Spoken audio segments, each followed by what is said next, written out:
Hello, hello. Ka channel clear tu te chibaile vekule. Mesarot skincare ka niya. Tunju ma chuanin skincare chungchang kan soile don ani. Khoina top 3 million sak don niya. Ole tunju ma ka skincare ron soitur a topic b ka hiti mayang I skincare ka ti awangin ka hmai chia. Chu chung tinge a chan te eti en kol dan te khatian lam pa ha ka ron soidona. O skincare ka ti chana chang ching ka hmai a tha theilu tu ka I cái rồi xóa lại pun mai bol ngai lo bol cái này ngai lo mi pun i mai cha min ti chin tiang chi ho kha ti mai ang skin care ka ti ve chi a ka ti chana chang chen ka bun he ti hian na don ma tiang chana don ma a mai na cheta zo ka I enge ka ru a ha lu tu ka anxiety ka ni phana sa ka stress na sa ka depress pha ti te kan tam china te ro I bun kan en kol thiam lo wang te pon yanga chat a bun cha kan ne du lua ta khanin kan ti pol enge kan ti pal le china ni kan ti pal ve the ni ani lo enge I tu dang lai skin care ta thatwa kan man tur dikte man tur kan man tur romang te kan shelo wa hang kan ti cheta china ni o chu tun chu ma hian kan soidona o I abikin enge kan ti chia chan nga tinge skin care kan ti wanga kan vuna chia tak de kan vun alo in thak tak de alo chia tak de ti te kan soyenga ti chuanin a ka zo na don chen khat tho I Indian skincare hi an discount box here chu tiang kha tiang chuan an tia ani tak tak kem ti ang reng te mo chuan Indian skincare big te po kan la soi ka ron soi man chuan ti mai ang a thui don lu tuk lo chuan soi man chuan soi kan kala ron soi chawang soi chaw kan la tumang o a chan chu I zo na tam tata tun lai chu YouTube atang boka chan hi a ol sam mai ka hria chu tiang te po chu kan in chang chawang ti chuan in skincare beginner tan a beginner tan ania ka ron soi tur hi kala ti chan ngai mi alo skincare kala mang ngai mi alo a chu tiang kha tiang chunia ka skin type po kala shelo ti tan phei kha chuanin achunga hian link kalo danga skin type shiat dan kha chihni ka soi to kalo da ve ve ang in lo en don nia chuanin mani skin type em po shiat lo kha chu tunang lai chuan a fu to chi alo ni skin type kan ti hianin I vuna ro nge a mom nge combination ti na kha a kok de ubera I a chen chuanin a chan dan kan la thiam lo zui boka ti lai hi ma kan son thei lo khop me chen khat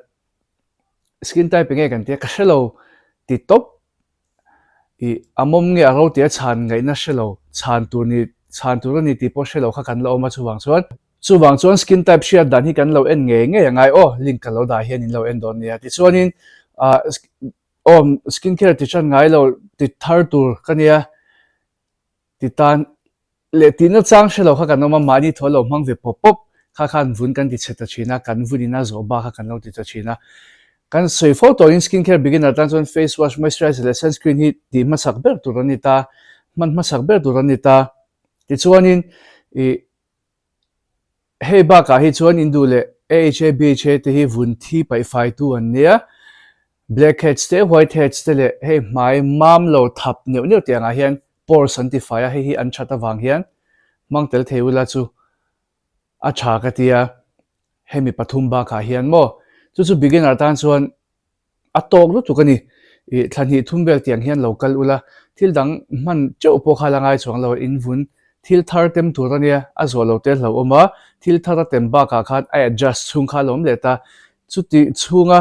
thil tharin man tamlu tu khan voi le kha thil tharin man tamlu tu khan in vun khan om ngai na shelo a tho tur ber po kha shelo ti mai hei pumpui anga lo chan tai la vun kha in pumpui anga lo chan taula thil chi sang sang a thura thak a al in lo eita voi khata in pumina zo lo ta aron pam chel chela ron na ria ria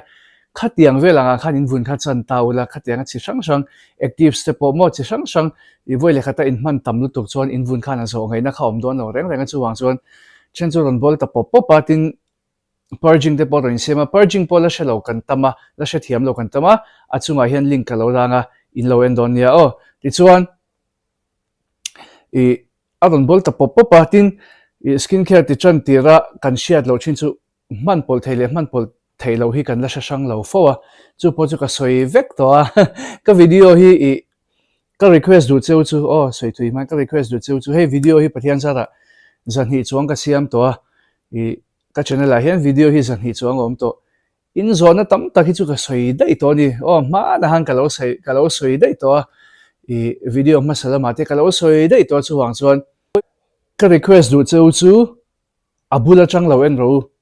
ka video hlui ho hi in lo en nge ngai le en lo ho phe chuan in tin a thei sam chuan notebook te po lo ringula a chu lang kha chu lo siak thla ro chan chu video en let le a tia va skip a en le khatia ti ra ngai chuan va highlight le ra ngai chuan zia kula nang mani ta po in bel dona in chiang dona tin ennon le ngai hun pon ennon thoula in du chuan ma se zia khatelu la chu ka recommend viau chuwa in shiat khang het dona ni mo diary te in chopula ka video en pa khan ka video te chu en liam satlia chi ni lo ne do choi lo a chuan hey thon thu ngai thak liam chi ti ani ve lo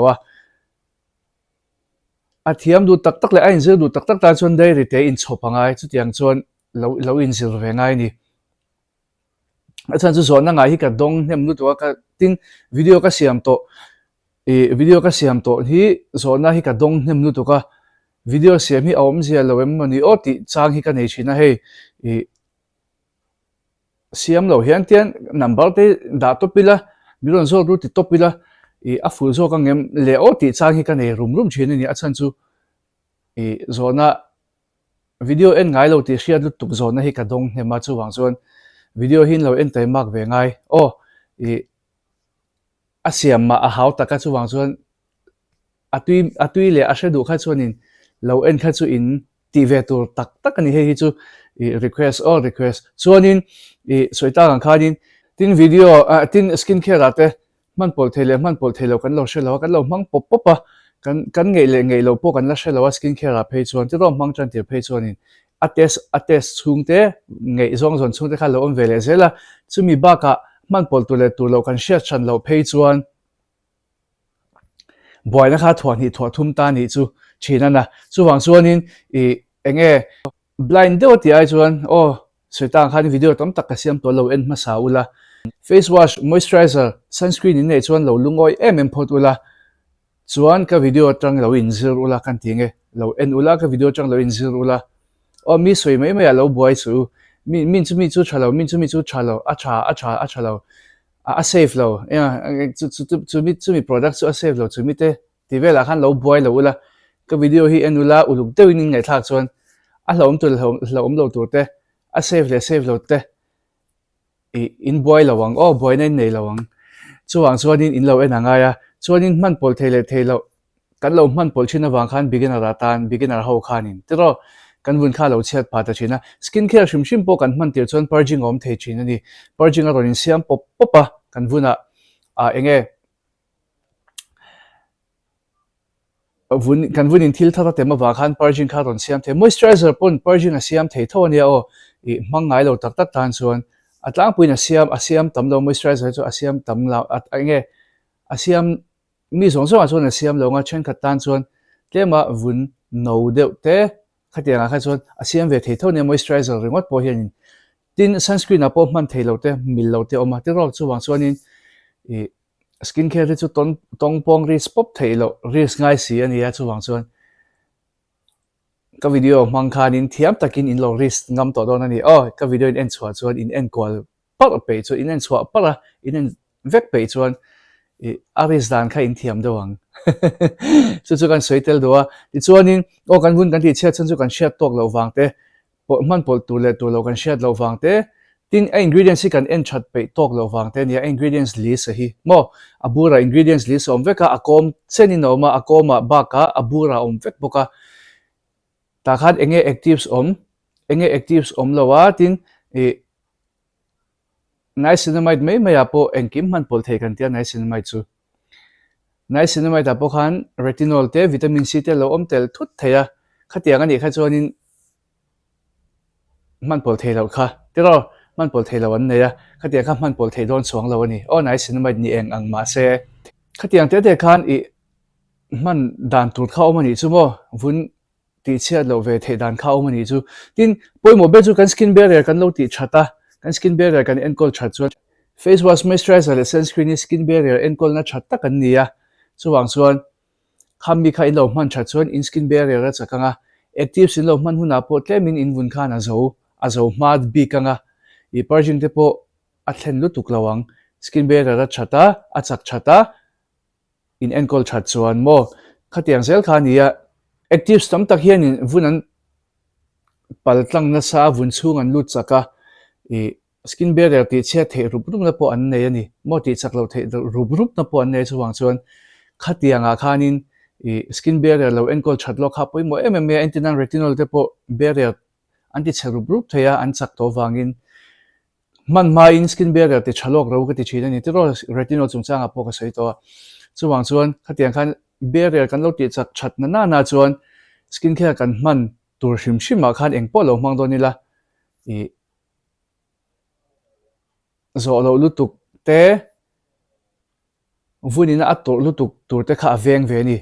o kha tiang sel khan a safety hi o apoi mo vun a safety ang better skin care ti hi ngaya chen chu aron bol chuan duka in siama sports in siama a re har to sia tin a bol to chuan apung du box sia tiro kha tiang khan problems pan hi khatom to chon vuna chuan apun lun du maya o pung tel maya tiro duk po te ro in siama kan enkol har chuan pung tol tola kan ha enkol la apung le hreta kan enkol le apung le hreta ka tiang khan o a boy thak to china chuwang chuanin a safe theng pera ti hi ngai china ni chuanin soita kan khanin hei keimani kan poimo skin care a chuan kan soi fo chinangin skin care po keimani mil tur kha midang mil kha iwa mil ngot theilawa midang mil lo kha I ho ve ngot don chong lawa kha tiang ni wang han try kol chung te kha ngai veta nual lo turania skin care products reng eng po leula in mai lo mang thelo ni chu in taksa talin mang theyang in taksa point man thelo chu in kesira talin mang theyang seram te point man theve ka kesil changa te kesil khia te aman theve ka enge vun vek thawan nia chuwang chuan unsensitive lo nge te ro kesil te chu sensitive to lem lawa chuwang chuan khatianga tal khalin mang thedona chan na sataka tin lo nga yang ti kha hlawa ani chuang lawa taksa peng sang khan man na tur kha ve thawani a man thei ve thawani kan ti nge ti chuanin kha skin care ka ti chana chang ching ka vun ti chia kan ti na china nia man dan tur kan share do wangte man pol tur le tur lo kan share do wangte tin alo chia to chu eng ti kan en ko lang kan soi liang skin care ti chan ti re nia ivuni na lo tuar ta alo ti charup propa wele khata vitamin C te retinol te AHA BHA te ilo nei chawa ilo mangkwal na sa to khop maya ivuni na zo si lawa mai bol enkol na te anni sia ite imang lui zela mase ivuni na zo thei chuang silo achan chu a chelak lo to a bere ra chelak lo to a insiam chatur khanin ithil mana chaksia ithil man te khanin bere ran khoi chesel tel box sia siam chaknat kha awang ahrasani ivuntan khan thil hau takani toni ivuntan khan nangmani shia silo khan ivun khan alo tuar ve viawani chu mo to na evun te chu aron lang chok lowa he anang mut te kan nei lawa tero khatiang feelings kha om lawa ma se khatiang ron bol pop te abikin bol re thelo bol reng khatiang ani kha chuan kan overdo ani to tlang puita kan barrel chet wang ani rolling kan barrel chet chan chu kan overdo wang ani to ni kan ti luat wang ani to ni kan vunina azo ai bak kan mangna sa to tina ni chu ti chuanin break ra azo kha ngai ta ni kan vun enkol dam le na khan break kan ra azo ngaya chu ta chuanin face wash moisturizer le sunscreen a bok thak le ngai thina ni ma se hei hi vun enkol na thap peran nia vun ta na poimo man ni wangin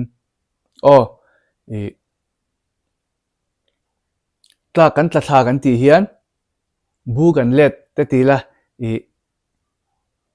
tlak thak ti wang khan hei tla chedoi ti nang khan ani lo nia kan tla le kan in reset le kan in bu kan let le bu abul chang kan chan le ti na me ni chuwang chuanin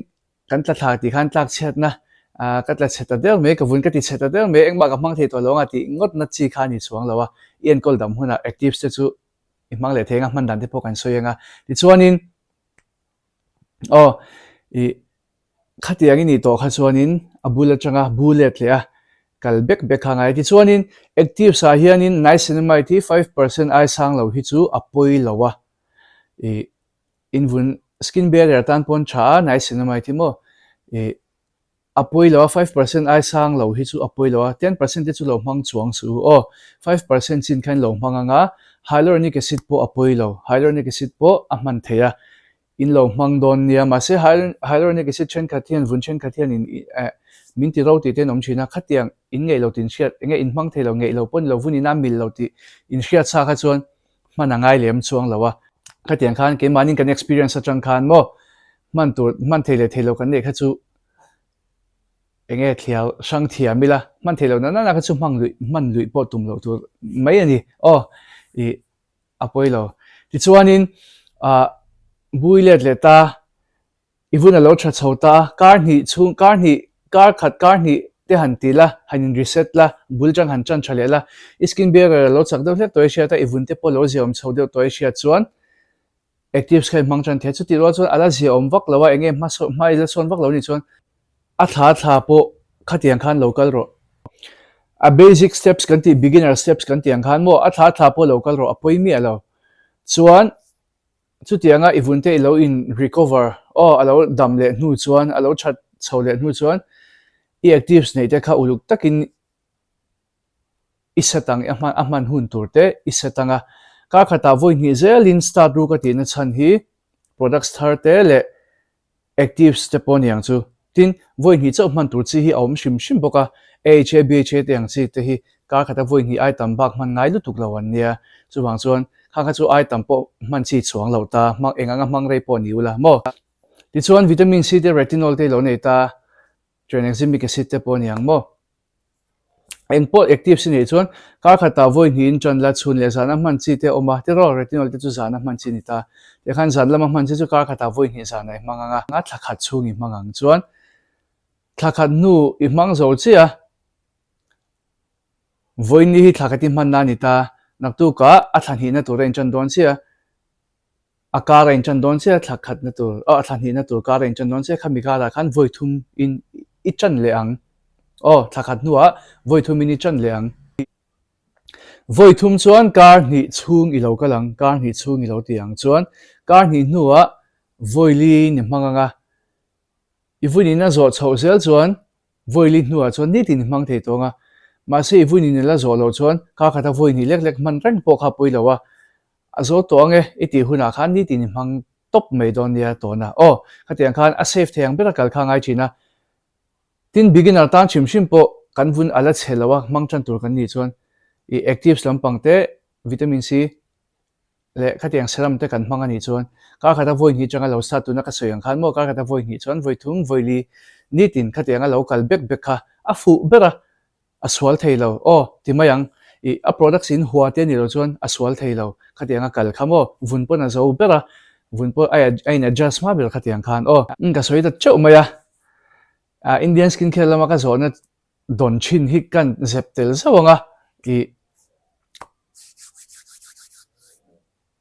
kan langai thavek tu rangai la skincare India chu discount na se theilu tu ka an discount te chu enge a chavak lo an siam na po a chavak lo te ho ania an du vak lo enge mo khatiang defect nei thadna nei lo ho chiat na enge mo lai nei ho anon discount me lom expire tur te anon discount me lom te ti kha tam chena tu lai chu India an attack na sa yawa Korean lampang hin inchal thathe vak lo nge mani India hin ron thato na sa mai sia dot soi lo chuan an tha top India hi Korea po ka ba soi che chuan lo an tharan Korea chu an top reng ta ma se mitin ban pha ka khan India hin ron thatul tula chu kan chi in ka sia products dang soi chia ta chuan azwar tu te pon lo she ro Korean products kan zuan ni pon in products thatna kha she chiang ula kha soi war mai ro chu achia chumi brands chu chia India chu chia ron ti kwal koivel kha ngai to lo ni frank deuin kan soyenge eng ma je pangai lem lo in products này khai chiang wala a tho dan te a that na te chu mi vun chuan a milem eng ang skin type nge milang kha chiang veula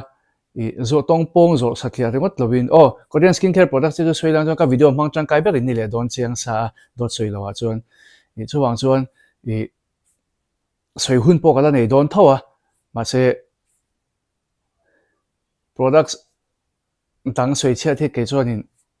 products chemi alo chedeu chalo deu in share ni jon soi chebol bol la phei ka ti lo ta ke pon ka fak big lo ta ma se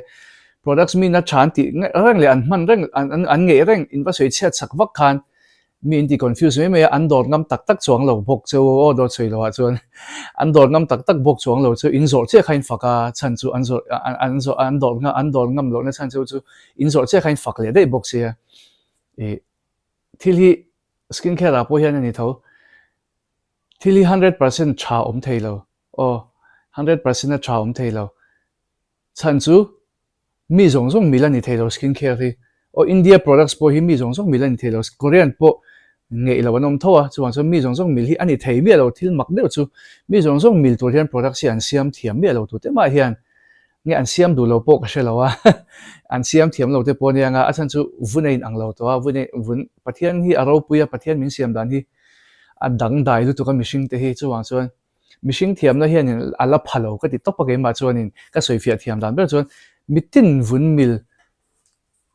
a product siam hi mishing thiam na hian in ala phathlot lo kan ti topa nge chuwang chuan products kan lo zuar ani pon fakchin to kha sia tur ne midang va soi chat khel lo tu inshal du lo ta midang soi chat khan midang in an chi dei zok chu ti kha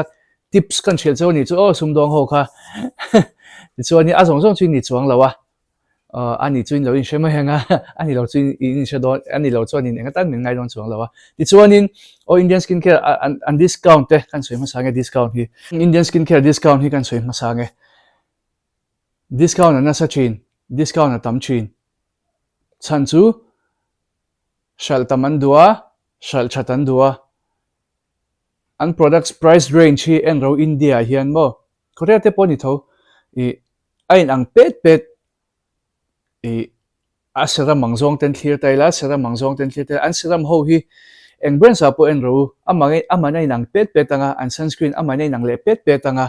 face wash atom dewa amanai nang le pet ang products hi ron siam satlian ni lawa ashal dan turte ashal na red turte le discount huna khatianga a hlep engtin nge kan discount nang eng percentage na discount nge tiang zong zong chut fel ve karon zor chho kan ni to mo discount in huam sa in mo offer siam hunte omdon ti khan shia marketing a vai thwa ka chalu tu kan tuk lo shim mi zo in chuan vai thwa kai chale chu Korean ani ta skincare la chuan marketing an chafilor la ka an product packaging zong zong engki ma cha Korean chu attractive theng tu perle mi midla thei tu rang perin a products ko in pon chat mel ngoi big tani Korean chu ba ka chuan ti live muna hi chuan ai India le ai zola po ani thawang chu discount om ngai lo magdon chu thil man reng a hian discount na thlem te hianin chatura ngai na hi om chin ta phone a po lo te khin te la iPhone hi America chang an discount chuan heta discount kan leve thei chau ta asiam na mun pui a pe chhuak tu mun pui mo siam na mun pui me ba ka pe chhuak tu mun pui ni ta America changa ron lu ta India po tu na chon manufacture to ta ma se price kha chu America lama changa a mun pui headquarter lama changa ron thla lo kha chon tlan hiam the reng lo ta ni kha ni na sa takin mishing a ngai lut na pe ta chu tiang bokin skincare ra po discount lo kha chon chadewin kan mang ta ni ma se kan chiat lo chu skincare ra big chuan Korea hian discount thlatin om tho an nei tho brand hian in mo a worldwide hian ron discount lo ma se a Korea ram chunga hian discount an nei reng an mani ram chunga chuwang chuan kedi tan chuan kham mi khawa cha ngai na om lo va avail ngai na khawm lo ta va man ngai na khawm lo ta discount avale ngai na khawm lo ta azwar tu ten an discount ve thei to box hi lo ta khatlai takha kan problem ani ta atawa kan le rang na chan hi le atawa kan le wang han chatu rang kan ngai na tat kha ni ta tin engki ma chon ril ru hi poimo thina dam lo pon ril ru hi poimo em mai chawang chuan ataw kha chatu ra kan ngai tat na khanin na satingin kan ril ru kha enge e akwai hera chuan chani nge pun kan sheta kha kha le lama chuan ka soi se chuan lo kha chu ril ru dam na hi poimo ril ru sel na te ril ru dam na te ka ngai poimo a cha ka tia in ril ru dam na thlap ani en mang theini chuan a cha ka til tuk ta pui ka ti lo ta ma se kan chia ve tur chu an discount na wang khan indian i an discount na wang hian i an se tura kan ngai na hi adik lo ta ardu dim hian tuna hen an product si engtik lai pon discount an website a hen lu tula engtik lai pon discount ani top offer om lo pon offer hi chu an siam zen zen lo ma se an product price hi discount price in om hal sa de top mai ni i offer siam shan pa pu khangai wak to lo ni tan chon discount hal chak chak ta i engtik lai mai pon doten ki hian in thla lai hol vela hian offer ron siam je boka plum hian in discount an nei lo chon offer an siam je boka thatin chon foxtail in thatin offer an siama foxtail offer hi alar bera mi chen kha se sel na sa ber pon ni ta i a chalo a chia hlir ron thon ti te i chen kha chon ngei lo chuan kan lo ngei lo chuan a chia ti mai kha ul ta ni ma se mi dang in lo ngei lu tuk ta ke chu ka ngei lo a chia wa ti ve ngot khan lo ke chu kam ka vuni na mil lawa a chalo ti mai kha to ka ni korea in mangani amo indian mangani pon ke chu ka ngei lo ti kha atok mai ani chuwang chuan a chia wa ti chiam chi khani lawa mi dang ngei deuh khan lowam theya iwan van doi ven lo ti lel thei che i experience hoi tam via pokha a chi chuang lo ta ma se i soi theya kha chu i thu nei na ni soi theya pui lawa ma se soi chin tok te kha thiam ve tur ania chuanin foxtail bika chuan kan soinga an discount yen an mani pon min shila kanin beton renga product si expire hnai turte le shal theilawa om chuan expire hnai tur ani phe chuan kan stock sa hian expire hnai tur chu expiry date hnai tur chu kan dispose thin kan tiral thin zuar chhuak lovin kan tiral thin an ti ni i adik karinga an sale hi enula an expiry date te an manufacturing date te a thar lam thei khop mai chu wang chuan i aswal lawang hei chu mo tin brands dang pon ni tho a hlui shal zo du wanga stock hlui shal zo du wanga ron sale ang kha an ti ngai lo ni foxtail bika chu min shila ni ta brands dang ka shelawa ma se ani chuang pon ka ring lo brands dang a po hian mo i chu wang chuan lo chik ve thinula in thil leite po kha lo chik ve thinula i mi soi min an ron sale lo hlau thok ringa lo khan expiry date te a manufacturing date te kha lo enula in ziak vekin products la ya khan ti ro i hing lawangu hing mai lawangu o ka channel en chinte ka chu hing mai na tur ani lo ne min engeng am min an lo sia a hing pola khan lo chang chin su kan hing na sa chin tat duain chuang chon hing lawate hing lovite ini thar te ngu kan ti nge ole o kan du tok don nge tun chu ma chong khati zong khani le phot se ka channel te min lo en saka wangin in chunga long thu ka sia ka channel te milo subscribe saka ka video te milo like milo share sa tuin kan som thar le chu tin tun video page chu ha share chu rangai o in share chu rangai share la ma chan la ka ngai tlat tin tun chung video hi poi mo kan share ta mangai chuwang chuan thei nain lo share ve don ya o video le pe ka kan hule chho don ya